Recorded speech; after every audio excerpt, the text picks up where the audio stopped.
السلام البنات، كي دايرين؟ لاباس عليكم؟ اموركم هانيه؟ كلشي بخير؟ كنتمنى تكونوا بصحه جيده ان شاء الله، ومبروك عواشركم، والله يدخل عليكم العيد ان شاء الله بالصحه والسلامه وبالرزق وباش ما كتمنيتوا. ايوا قولوا لي، شريتوا الحولي ولا مازال؟ المهم بعدا انا اول حاجه غادي نمشي نتقدى العطريه قبل الحولي. المهم انا سالت ليا العطريه وقلت نمشي نتقدى العطريه وناخذ حساب العيد. تقريبا راه باقي شي 15 يوم العيد. قلت انا يا غادي ناخذ اللهم ناخذ بحساب العيد قبل ما يولي الزحام وما عندي كيفاش ندير. غادي نمشي انا والوالده واختي، غادي ناخذوا العطريه كتكون مازال جديده، كناخذوها وكيطحن لينا هذيك الساعه، ما كناخذوش ملي كتكون عندهم طحونه.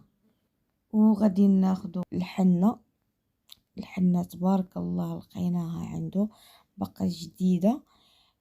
خديناها موالفة، الوالدة كتاخدها وتديها للدار وكتنقيه مزيان من العواد ومن الحجر، وكتكرمه وكدهنها بشويه ديال زيت البلديه، عاد كدقها في المراز كدقها وكتغربلها. هنا ملي خديناها من عند هاد السيد قال لي راه يمكن لك طحنيها، تاخدي تنقيها هنايا وطحنيها. المهم خديناها نقيناها وطحناها تبارك الله، جات ما نقولش لكم.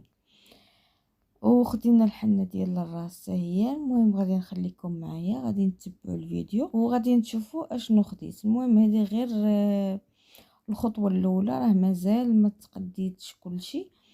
قلت نشارك معكم، مادام خرجت نصور لكم ونشارك معكم هذا الفيديو. كنتمنى ان شاء الله ينال الاعجاب ديالكم، ومرحبا بالاراء ديالكم والتعاليق ديالكم. ما تنسونيش من اللايك والاشتراك والبارطاج، ونتلاقاو ان شاء الله في فيديو جديد باش نكملوا التقضيه اللي بدينا اليوم.